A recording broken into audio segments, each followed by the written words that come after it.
আসসালামু আলাইকুম দেশপ্রেমিক দেশপ্রিয় ভাই বন্ধুরা আশা করি সবাই ভালো আছেন। আমি অনেক ভালো আছি আপনাদের দোয়ায়।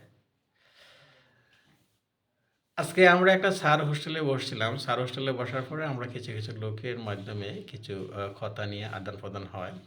যেমন মার্কা। নৌকা মার্কা আমাদের জীবনে প্রয়োজন। নৌকা ছাড়া আমরা চলতে পারবো না। লাঙ্গল ছাড়া আমরা চলতে পারবো না, মোমবাতি ছাড়া আমরা চলতে পারবো না, দাড়িপাল্লা ছাড়া আমরা চলতে পারবো না।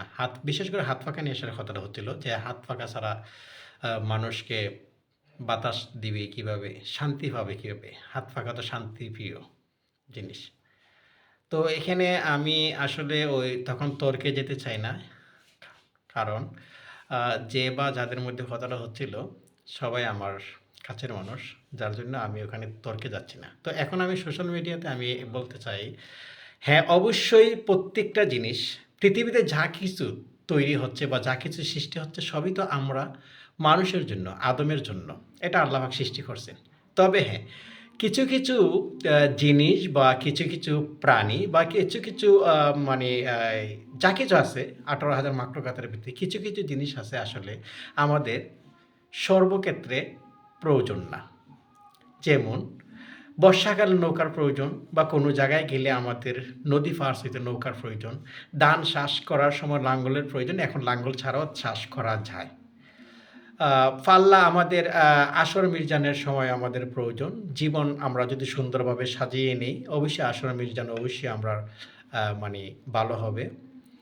তারপর মানে যা কিছু আছে, মোমবাতি আমাদের ঘরে আলো না থাকলে প্রয়োজন, ফাঁকা আমাদের গরমের প্রয়োজন। কিন্তু ধানের শীষ আমাদের সর্বক্ষেত্রে সর্বসময় প্রয়োজন। যেমন দেখুন, আমরা যা কিছু আছে সব কিছু আমরা ক্ষণে সময়ে ব্যবহৃত করব। কিন্তু ধানের শীষ আমাদের সর্বক্ষেত্রে সর্বসময় আমাদের প্রয়োজন।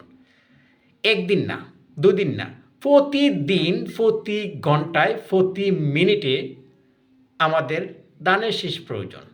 কারণ সব কিছু ছাড়া আমরা জীবন ১-২ দিন বা কিছুদিন আমরা চালিয়ে নিতে পারবো। কিন্তু ধানের শীষ ছাড়া, ভাত ছাড়া আমরা বাঙালি জাতি, আমরা তো একদিনও চালিয়ে নিতে পারবো না।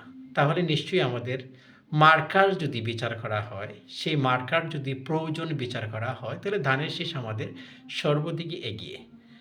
ভুলভ্রান্তি হলে মাফ করবেন। ধন্যবাদ সবাইকে। খোদা হাফেজ। আমি কোনো দল থেকে বলছি না, আমি কোনো দলের হয়ে সাফাই গাইছি না। আমি এটা মার্কা নিয়ে একটা তর্ক বিতর্ক হচ্ছিল, যার জন্য আমি এখন সোশ্যাল মিডিয়ায় সেই মার্কার বিবরণটা দিলাম।